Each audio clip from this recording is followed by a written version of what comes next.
incorrectly.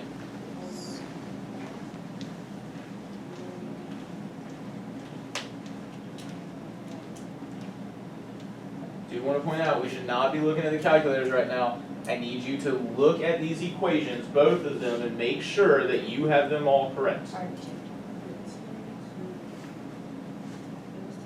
Jay, I know you were looking at A. Do you have both of these at least written down at this point?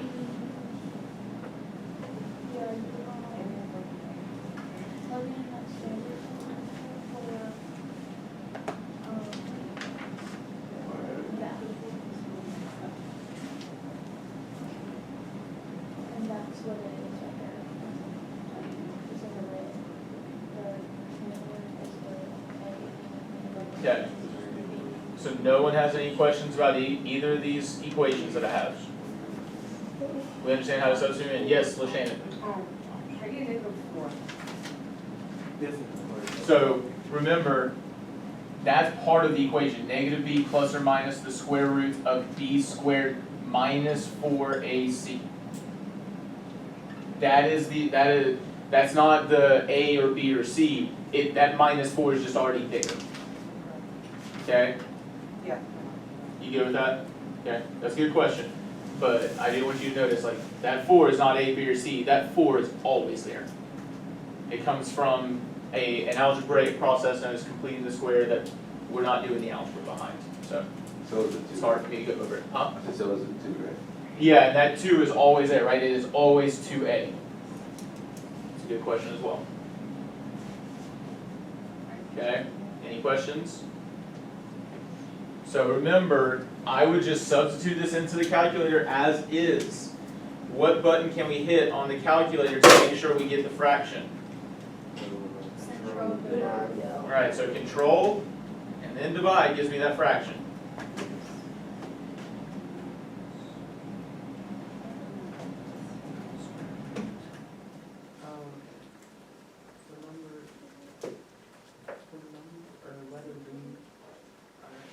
Someone say my name?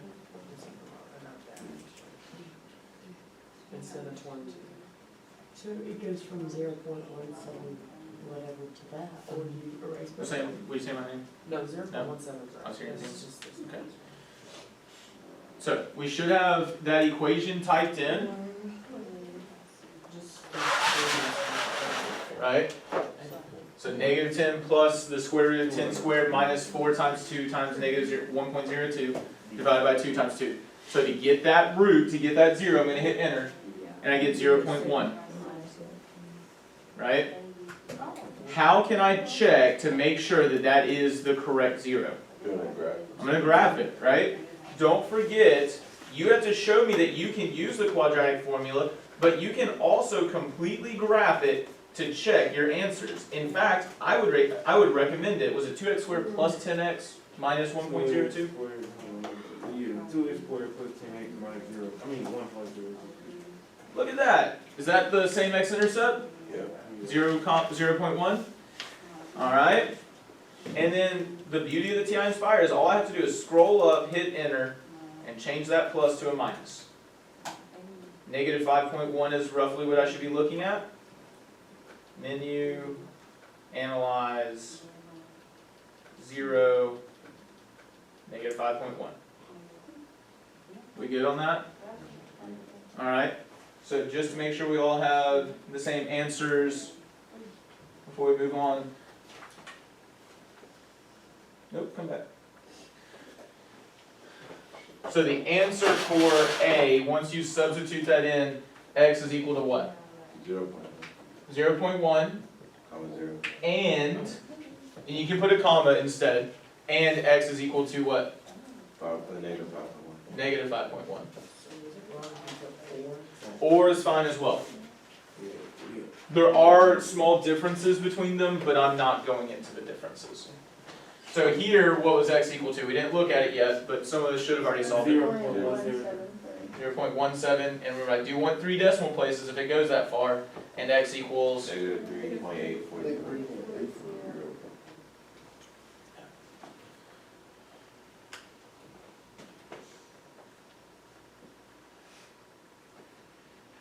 So I want you y'all to remember, what was the first quadratic form that we used to solve quadratic equations? Before vertex. Factored. Okay, we looked at factored form. However, if the roots were really ugly, we then looked at what? Vertex form. If the roots and the vertex were ugly, we looked at the quadratic formula. Two quick notes, both the factored form and the quadratic formula have to be equal to what? 0. Vertex form does not. That is the beauty of vertex form. Okay? Vertex form does not need to be equal to 0. But I will also point out, can you always use the quadratic formula? No. Yes. Yeah, you can always use the quadratic formula. And this is why on the understanding check and on the test, I already told you, you're going to have to show me at least once that you know how to use the factored form, or get the factored form. You will also have to show me that you can at least get and use the vertex form once.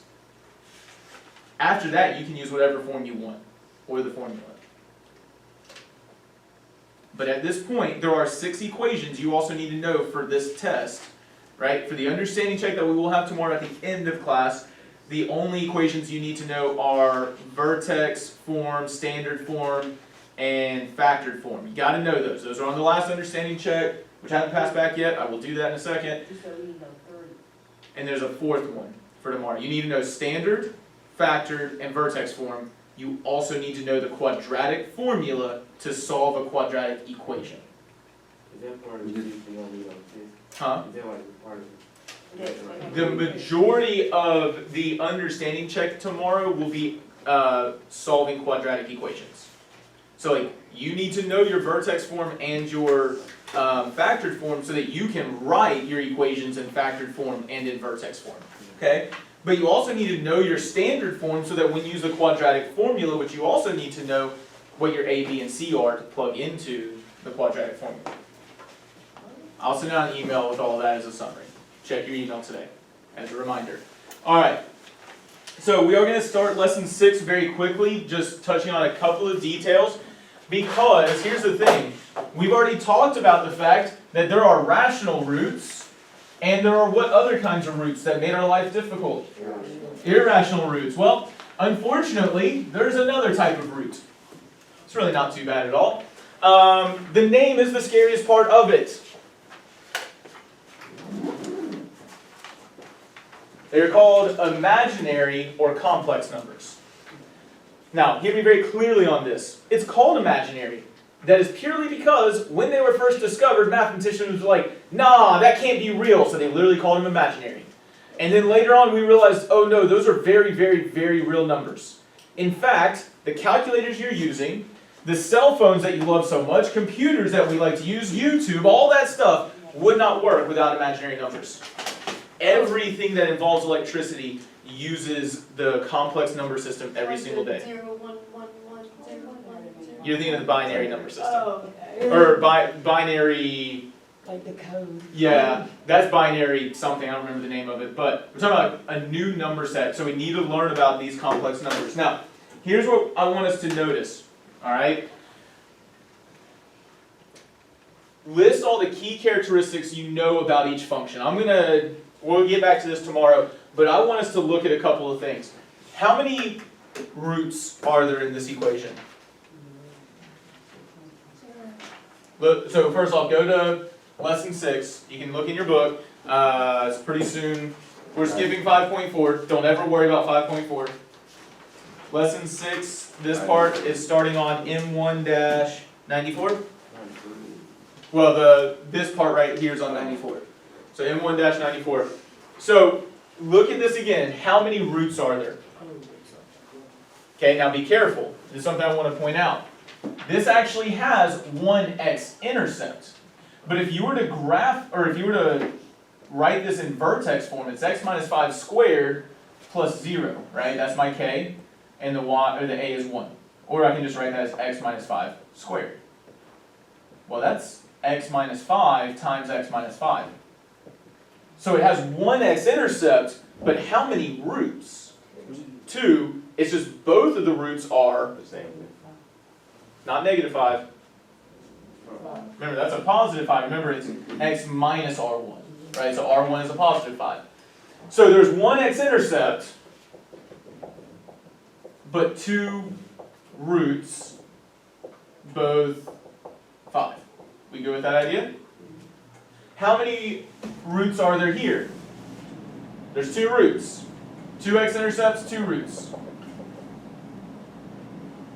Those roots or x-intercepts are 0, 0, and is that a 6, 0? Yeah. Okay? So even when there's only one x-intercept, we had how many roots? 2. When there were 2 x-intercepts, we had how many roots? 2. How many x-intercepts do we have here? How many roots are we going to have? 2.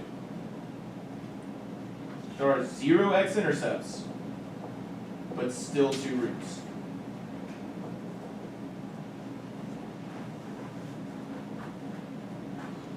This is why we have the complex number system. Because what mathematicians realize is there were still going to be 2 roots. There are still 2 zeros. We just can't see the x-intercepts. KJ, did you have a question?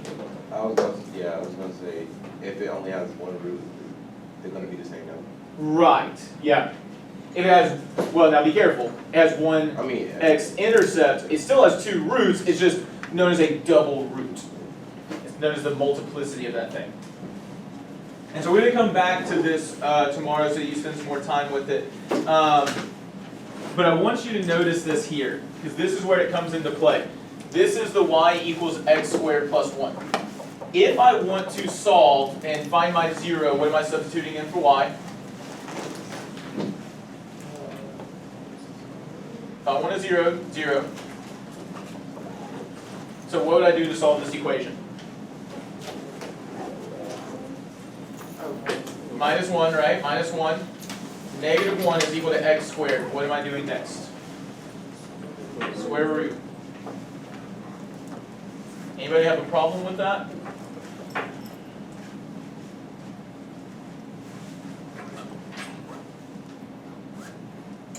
Does anyone know what the square root of negative 1 is? No? Well, there must be something, right? Because remember, we know the square root of 4, we know the square root of 16, we know the square root of 25, heck, we can even get the square root of 20. Did you type it in? What'd you get? An error. I think it says something about a non-real result, correct?